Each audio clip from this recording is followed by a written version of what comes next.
बच्चों, आज हम इस वीडियो में कार्बनिक यौगिकों का नामकरण करने के लिए जो मूल शब्द आवश्यक होते हैं उसके बारे में पढ़ेंगे और इन्हीं से हम कुछ सजातीय श्रेणियां पढ़ेंगे, है ना। तो ये है मूल शब्द, ठीक है। बिना इसके आप IUPAC नामकरण नहीं कर सकते हैं। तो ये कार्बनिक यौगिकों के नामकरण का बिल्कुल बेसिक है, इसको जानना बहुत ज़रूरी है।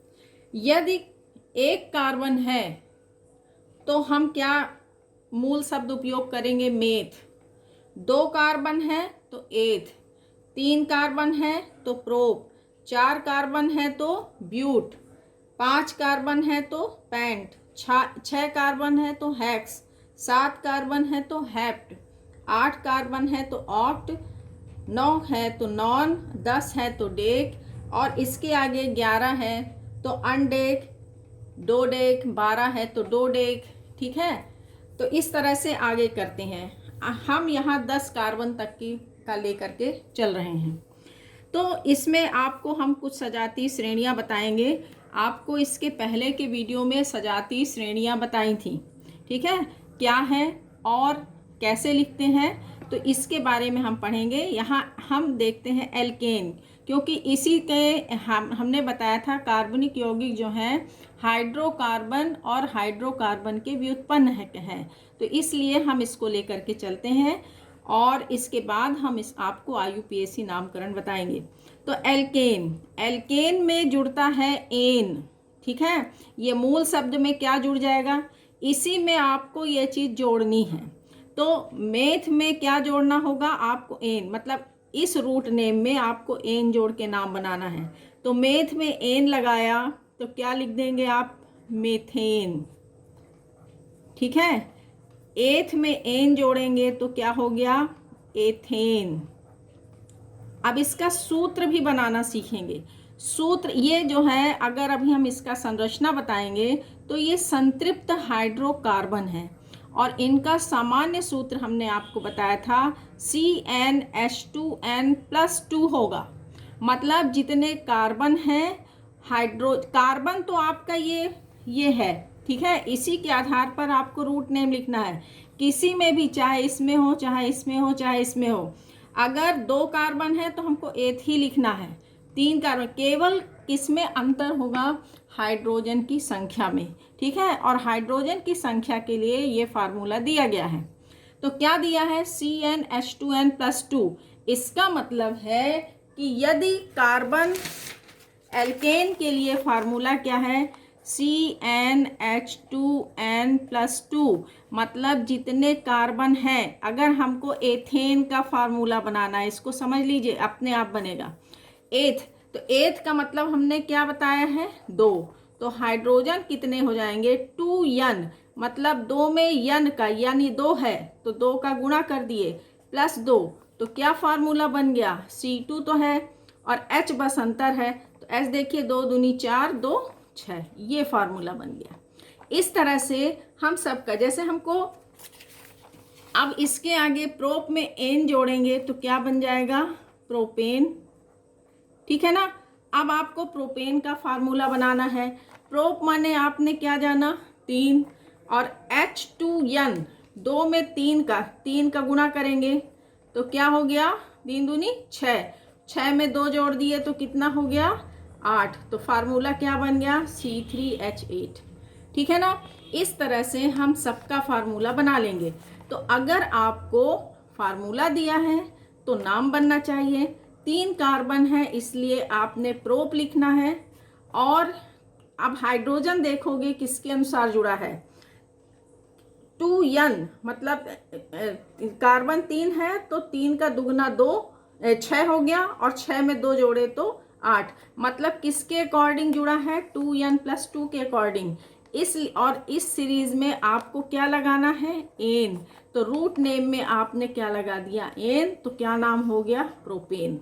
मतलब आपको सूत्र से नाम बनाना और नाम से सूत्र बनना चाहिए।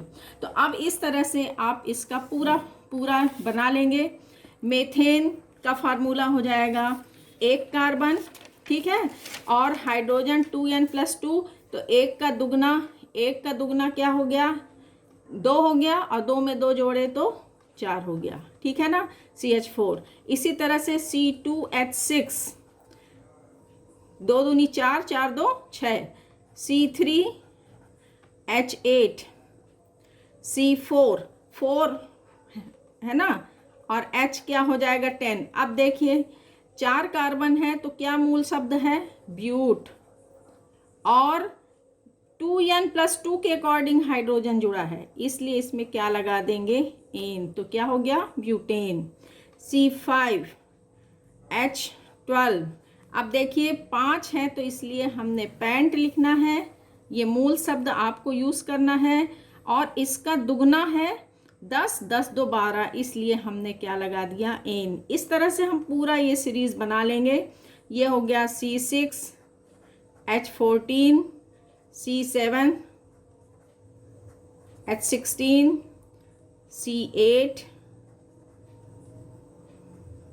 H18, C9H20, C10 और H22। अब देखिए इसमें इसका नाम 6 कार्बन है इसलिए हेक्स लिखा, और 2n+2 के अनुसार तो हेक्सेन हो गया। ये हो गया हेप्टेन, ये हो गया ऑक्टेन, और ये हो गया नॉनेन, ये हो गया डेकेन। इस तरह से एन आपने लगाया, ठीक है ना, मूल शब्द में क्या लगाया, एन, और 2n+2 के अनुसार हाइड्रोजन जोड़ दिया, ठीक। अब देखिए इसमें इन सब का यदि आप स्ट्रक्चर बनाते हैं इनमें से किसी का भी, तो संतृप्त हाइड्रोकार्बन का मतलब है कि इसमें केवल सिंगल बॉन्ड आएगा। जैसे आपने हाइड्रोकार्बन, आपको हमने बताया था हाइड्रोकार्बन किसको कहते हैं, जो कार्बन और हाइड्रोजन से बने यौगिक होते हैं। तो एल्केन क्या है, हाइड्रोकार्बन है, ठीक है। और इसका जवाब जैसे आपने बनाया C2H6, अब इसका देखिए ये इसका अणुसूत्र है, ठीक। अब इसका संरचना सूत्र यदि बनाते हैं तो 1 2 कार्बन है और 6 हाइड्रोजन, और आप जानिए कार्बन की संयोजकता कितनी होती है, संयोजकता 4 होती है, मतलब ये 4 सह संयोजक बंध बनाएगा। तो 2 कार्बन है तो कार्बन कार्बन एकल बंध से जुड़ गया। अब 6 हाइड्रोजन मतलब 1 कार्बन से 3 हाइड्रोजन, 1 2 3 4 5 6 ये हाइड्रोजन आ गए। आप देखिए इसमें पूरे के पूरे जो बॉन्ड है वो एकल बंध है, कहीं पर भी डबल बंध नहीं है, इसलिए ये कैसा है, संतृप्त हाइड्रोकार्बन। आगे समझ में। तो हम इनमें से एथेन ही नहीं, इसको जब हम आपको कंडेंस फार्मूला भी बताए थे तो ये कैसे लिखेंगे, CH3 तो इस तरह से आप किसी का भी बनाएंगे, सब में एकल बंध आएगा, अतः ये संतृप्त हाइड्रोकार्बन है। अब देखिए इसमें से एल्किल मूलक, अब हम ये क्या है, एल्किल, एल्किल को हम किससे प्रदर्शित करेंगे, R से, और इसका फार्मूला कैसे बनाएंगे, CnH2n+1, इसका +2 था, इसका +1, मतलब 1 हाइड्रोजन इससे कम हो जाएगा। और इसमें हमको क्या लगाना है, मूल शब्द में इल लगाना है, इल, ठीक है, एल्किल। अब जैसे देखिए तो इस तरह से मेथ में इल लगाएंगे तो क्या हो जाएगा, मेथिल। एथ में इल लगाएंगे तो क्या हो जाएगा, एथिल। प्रोप में इल लगाएंगे तो प्रोपिल, ठीक है ना।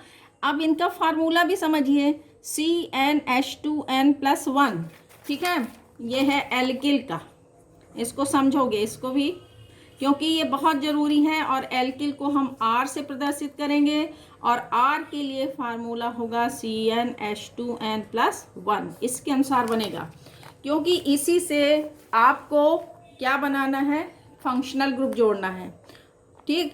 और इसमें जो है आपने अभी देखा एल्केन में चारों सब संयोजकताएं हर कार्बन की संतृप्त थी, तो जब इसमें से एक को हटाएंगे, एक कार्बन एक ये हटा देंगे, तो तो ये वैलेंसी खाली हो जाएगी, और जब वैलेंसी खाली हो जाएगी तो वहाँ पर क्रियात्मक समूह जुड़ेगा। ठीक है, तो जब हम जैसे मेथ ये है, अब मेथिल हमको बनाना है, मेथिल। ठीक है, मेथ का मतलब क्या है, एक कार्बन, फार्मूला समझेंगे कैसे बनाएंगे, 2n, तो जितने कार्बन है हाइड्रोजन कितना है, 2 में 1 का गुणा कर देंगे, जो है जो कार्बन है उसमें 2 का गुणा करें, तो 1 में 2 का गुणा करें 2, और +1 जुड़ गया तो हाइड्रोजन कितना हो गया, CH3। अब इसमें एक कार्बन के लिए आप मेथ यूज़ करते हो, और 2 इसके अकॉर्डिंग जुड़ा है हाइड्रोजन, इसलिए आपने इसमें क्या जोड़ा, इल। ठीक है, तो इस तरह से इसका फार्मूला ये बन गया। अब यदि आप इसका संरचना सूत्र बनाते हो तो देखिए, एक कार्बन में ये 3 हाइड्रोजन जुड़े हैं, ये वैलेंसी खाली है, और जब हम सभी इसमें से एल्केन से एक हाइड्रोजन कम कर देते हैं तो एल्किल मूलक बनता है, और इस तरह से जितना ये पोर्शन बचेगा हाइड्रोजन हटाने के बाद, इसको बोलते हैं एल्किल मूलक, और इसको हम R से प्रदर्शित करेंगे। तो जो यहाँ पर वैलेंसी बचेगी, यहीं पर आपको क्या जोड़ना है, क्रियात्मक समूह। ठीक है, तो ये बनेगा तभी आप, जब वैलेंसी खाली होगी, एक संयोजकता रिक्त रह जाएगी, तो वहीं पर फंक्शनल ग्रुप जुड़ता है और हाइड्रोकार्बन के व्युत्पन्न बनते हैं। ठीक है, तो इसमें जैसे अब आपको हम बता रहे हैं, ये R है, इतना चीज़ R प्रदर्शित करेंगे, R में OH जुड़ जाएगा तो एल्कोहल कहेंगे, इसको क्या बोलेंगे, एल्कोहल। R में CHO जुड़ जाएगा तो इसको क्या बोलेंगे, एल्डिहाइड। ठीक है, R में X जुड़ जाएगा तो एल्किल हैलाइड हो गया, ठीक। R में COOH जुड़ गया तो क्या बन जाएगा, कार्बोक्सिलिक अम्ल। आगे समझ में, जब R में NH2 जुड़ जाएगा तो बन जाएगा एमीन। ठीक, इसी तरह से जब R में 2 ठो R के बीच में O जुड़ जाएगा तो इसको बोलेंगे ईथर। मतलब कहने का है कि जब एक वैलेंसी खाली होगी तो वहाँ पर फंक्शनल ग्रुप जुड़ना है, और जब हम ये H इससे हमने OR जोड़ा तो ईथर कहें। इसी तरह से जब एक वैलेंसी में हम क्या जोड़ दें, COR जोड़ते हैं तो इसको कहते हैं कीटोन। आगे समझ में, तो इस तरह से हम इसके एल्केन के क्या बनाए, हाइड्रोकार्बन के क्या बनाते हैं, व्युत्पन्न, जो कि कार्बनिक यौगिक हैं। ठीक, तो आपको ये मालूम है ये सब क्या है, क्रियात्मक समूह है। ठीक है, ये CHO ये एल्डिहाइड क्रियात्मक समूह है, X माने हैलाइड हो गया, COH माने कार्बोक्सिलिक ग्रुप हो गया। ठीक है, कार्बोक्सिलिक अम्ल बन गया, तो OR जुड़ गया, यहाँ पर OR जोड़ दिए तो ये क्या हो गया, ईथर। और R का मतलब क्या हो गया, CnH2n+1, और ये क्या हो सकता है, एथिल, मेथिल, प्रोपिल, ब्यूटिल, है ना, ये हो सकता है। अब ये वाला चीज़ हो सकता है, तो आप इसको कैसे लिखेंगे, अब देखिए मेथिल, तो ये क्या फार्मूला हो जाएगा, CH3। अब एथिल का फार्मूला CnH2n+, एथ का मतलब आप क्या जाने, 2, तो हाइड्रोजन कितना हो जाएगा, 2 का दुगना 4, और 1 क्या हो गया, 5। ठीक, अब इसी तरह से C3H7, C4H9, C5H11, ठीक, C6H13, C7H15, C8H17, C9H19, C10H21। अब 4 है तो इसलिए आप क्या लिखेंगे, ब्यूट लिखेंगे, और 2n+1 के अनुसार है, इसलिए इसमें क्या लगा दिए, इल। Butyl, pentyl, hexyl, heptyl, octyl, नॉनिल, और क्या हो गया, डेकिल। ठीक, तो इसमें से हमने क्या बताया कि इसी में से क्या जुड़ेंगे, फंक्शनल ग्रुप जुड़ेंगे। जब R में OH जुड़ता है तो एल्कोहल, R में CHO जुड़ता है तो एल्डिहाइड। ठीक, R में X जुड़ेगा तो एल्किल हैलाइड या हेलो एल्केन, या R में CHO, तो इसी से R से जुड़ता है। और R का फार्मूला आप कैसे बनाएंगे, CnH2n+1 से। ठीक, आप समझिए कि इनको एल्कीन, दूसरी ये सब सजातीय श्रेणियां हैं।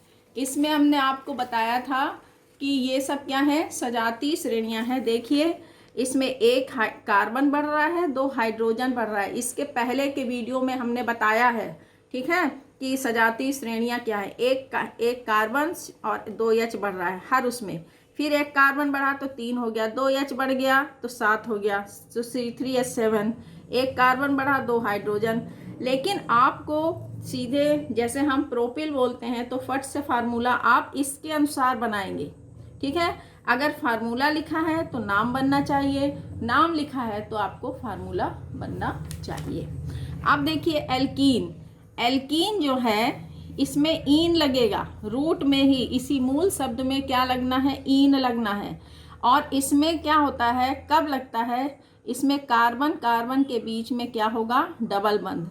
मतलब ये दोनों ही कैसे होंगे, असंतृप्त, असंतृप्त हाइड्रोकार्बन है, हाइड्रोकार्बन है। ठीक है, हाइड्रोकार्बन मतलब कार्बन और हाइड्रोजन के ही यौगिक हैं। अब इसमें एल्कीन में देखिए क्या होगा, ईन लगना है मूल शब्द में, और इसका फॉर्मूला किसके अनुसार बनाएंगे, CnH2n। इसको भी समझेंगे, एल्कीन, एल्कीन का फार्मूला क्या होगा, CnH2n। अब समझ में आ गया होगा। जितने कार्बन हैं तो हाइड्रोजन में क्या करेंगे, उतने कार्बन में 2 का गुणा करेंगे हाइड्रोजन के लिए, हाइड्रोजन की संख्या जानने के लिए। जैसे उदाहरण के लिए हमने बोला एथीन, ईन लगना है, एथ माने आपने क्या जाना, 2, तो हाइड्रोजन कैसे जानेंगे, 2n, 2 में 2 का गुणा करेंगे तो कितना हो जाएगा, 4। जैसे हमने बोला ब्यूटीन, ठीक, तो ब्यूट माने आपने क्या पढ़ा है, 4 कार्बन, तो 4 हो गया। तो हाइड्रोजन कैसे हो जाएंगे, दुगना, तो 4 में 2 का गुणा कर देंगे तो 4 दूनी 8। आप समझिए इसका स्ट्रक्चर कैसे बनाएंगे। जैसे मान लीजिए हम एथीन का स्ट्रक्चर बनाते हैं, तो देखिए इसमें 1 और ये क्या है, 2, ठीक है, C2H4। अब इसमें एक कार्बन से 2 हाइड्रोजन जुड़ा है, 1 2, इसमें भी 1 और ये 2। अब देखिए इसकी बैलेंसी हमने बताया था, कार्बन की बैलेंसी कितनी होती है, 4, तो 1 2 3 ही हो रही है, तो क्या करेंगे, इसको पूरा कर दिए, तो 1 2 3 4, इसकी भी बैलेंसी पूरी हो गई और इसकी भी बैलेंसी पूरी हो गई। और ये आ गया डबल बॉन्ड, इसलिए 2 कार्बन है तो एथ, और डबल बंध है तो ईन लग गया, एथीन हो गया। इसको हम एथिलीन भी बोलते हैं। तो इस तरह से आप पूरी ये श्रेणी बना सकते हैं। जैसे अब इसमें 2 कार्बन होना चाहिए, इसमें जैसे CH2 होगा, ठीक है, लेकिन ये कैसा होता है, अस्थाई होता है, इसलिए ये संभव नहीं। कार्बन कार्बन के बीच में क्या होना चाहिए, डबल बंध, तो यहाँ से स्टार्ट होगा। तो दूसरे कार्बन के लिए 2 से बनाएंगे, 2 में क्या लग गया, एथ में ईन लगा तो क्या बोलोगे, एथीन। प्रोप में ईन लग गया तो क्या बोलोगे, प्रोपीन। ब्यूट में ईन लग जाएगा तो क्या बोलोगे, ब्यूटीन, ठीक है। पेंट में ईन लग गया तो क्या बोलोगे, पेंटीन। तो ये तो आपने इसका लगा के समझा, लेकिन अब सूत्र लिखते हैं, सूत्र से नाम समझेंगे। तो अब देखिए इसमें क्या हो गया, कार्बन एथ माने 2, तो हाइड्रोजन कितना 2n, तो 2 दूनी 4, ये हो गया। अब देखिए C3 प्रोप माने 3, तो 3 दूनी 6, C4 तो ये कितना हो जाएगा H8। अब देखिए ये भी सजाती श्रेणियां बन रही है, एक कार्बन बढ़ रहा है और 2 हाइड्रोजन, तो ये हो गया C5 H10, C6 H12, C7 और H14, C8 H16, C9 H18, C10 तो H20। ठीक है। अब देखिए अगर अब सूत्र से नाम देखेंगे कैसे लिखेंगे, 6 है तो इसलिए हमने क्या लिखा हेक्स, और डबल है 2n है इसलिए हमने इसमें इन लगाया। ठीक, तो इस तरह से ये क्या हो गया हेप्टीन, ये हो गया ऑक्टीन, ये हो गया नॉनीन, और ये हो गया डेकिन। और इनमें से आप किसी की भी संरचना बनाएंगे, सबके इसमें क्या आएगा डबल बॉन्ड आएगा। जैसे अब देखो हम प्रोपीन का बनाते हैं तो C3H6, ठीक, तो आपका क्या हो जाएगा इसमें 1 2 3। अब इसमें डबल बॉन्ड, अब इसकी वैलेंसी पूरी कर लो, 1 है तो यहाँ 3, 1 2 3 है तो ये 1, 1 2 है तो ये 2, तो 3 4 5 6, ये आ गया इसका स्ट्रक्चर। ये क्या है प्रोपीन। तो किसी का भी बनाएंगे तो आपके सब इसमें सब में क्या आ जाएगा डबल बंध, और डबल बंध आता है तो इन लगाना है। ठीक, और इसका फार्मूला इसके अनुसार बनेगा CnH2n के। अब देखिए एल्काइन, आयन लगाते हैं इसमें कब, जब कार्बन कार्बन के बीच में ट्रिपल बंध होगा, और इसका फार्मूला बनाएंगे CnH2n-2 से। मतलब इसका समझ में आ रहा होगा, हाइड्रोजन कार्बन की संख्या का डबल करके और उसमें से 2 घटा देना है, जो आएगा उसको वही हाइड्रोजन की संख्या होगी। और इसमें भी 2 कार्बन, तो यहाँ से स्टार्ट होगा, इसका हो गया एथाइन, आयन लगना है, एथ में आयन लगाया तो एथाइन, प्रोप में आयन लगाएंगे तो क्या हो जाएगा प्रोपाइन। ठीक, ब्यूट में आयन लगाएंगे तो ब्यूटाइन। ठीक, पेंट में आयन लगाएंगे तो पेंटाइन। ठीक, हेक्साइन, हेप्टाइन, ऑक्टाइन, नॉनाइन और डेकाइन। ठीक, और ये इसमें भी है, लेकिन इसमें क्या होता है ये अस्थायी होगा। तो यहाँ से हम स्टार्ट करते हैं 2n, तो एथ माने आपको क्या बताया 2 कार्बन, तो हाइड्रोजन कितना 2 दूनी 4, 4 में से 2 गया 2 बचा। ठीक, तो C2H2 फाइनल फार्मूला बना। इसी तरह से C3 3 दूनी 6, 6 में से 2 गया 6 में से 2 गया 4। ठीक है ना, तो इस तरह से आपका ये, अब देखिए इसमें ये भी होमोलॉगस सीरीज है, एक कार्बन बढ़ रहा है 2 हाइड्रोजन, एक कार्बन बढ़ा दिए तो ये C4 हो गया, 2 हाइड्रोजन बढ़ा दिए तो ये 6। ठीक, C4H6, और C5 हो गया ये H8, C6 हो गया H10, C7 हो गया H12। ठीक, C8 हो गया तो H क्या हो गया 14, C9 हो गया तो H16, C10 हो गया तो H18। इस तरह से अगर आप इसका भी बनाते हैं तो देखिए हम जैसे इसका बनाते हैं एथाइन, एथाइन। अब एथ माने आपको समझना है C2, और आयन का है मतलब किसके अकॉर्डिंग बनाना है 2n-2, तो C2H2 हो गया। अब इसका यदि आप स्ट्रक्चर, इनमें से किसी का स्ट्रक्चर बनाएंगे तो एक और कितने कार्बन, कितने हैं, 2 कार्बन है, और हर कार्बन से आपको एक एक क्या जोड़ देना है, हाइड्रोजन। आप देखिए वैलेंसी पूरी करिए, 1 2 है तो हाइड्रोजन की तो वैलेंसी 1 होती है, तो यहाँ तो होगा नहीं। अब इसको देखिए, कार्बन की 4 होती है, तो 1 2 है तो 3 और 4, तो ये हो गया इसका स्ट्रक्चर। ठीक है, तो इस तरह से हम आपको बता दिए हैं कि कैसे आपको ये बेसिक है, और इसी से ये एल्किल मूलक ये पार श्रृंखला में भी होंगे और इसी से फंक्शनल ग्रुप जुड़ेंगे। तो ये आपको हमने समझाया है कि जब R में क्या जुड़ता है, OH, तो इसको क्या बोलेंगे, एल्कोहल। ठीक है ना, R में इसी में जुड़ना है, R में, और R में CHO जुड़ेगा तो ये क्या है, एल्डिहाइड, जो कि आपको हमने इसमें बताया है। और इसको आप लगा करके, और इसकी भी आप होमोलॉगस सीरीज बना सकते हैं। इन सब की जितने भी हमने फंक्शनल ग्रुप बताए हैं, आप उसकी क्या बना सकते हैं, होमोलॉगस सीरीज, कार्बोक्सिलिक अम्ल। ठीक है, तो इस तरह से आपको ये समझ में आ गया होगा। ये पूरा बेसिक है, और ये पार श्रृंखला में भी होगा, और क्रियात्मक समूह भी समझा दिए हैं आपको। तो वीडियो को लाइक करिए और सब्सक्राइब ज़रूर करिए, जिससे कि हमको आगे वीडियो बनाने के लिए जो है प्रोत्साहन मिलता है। धन्यवाद।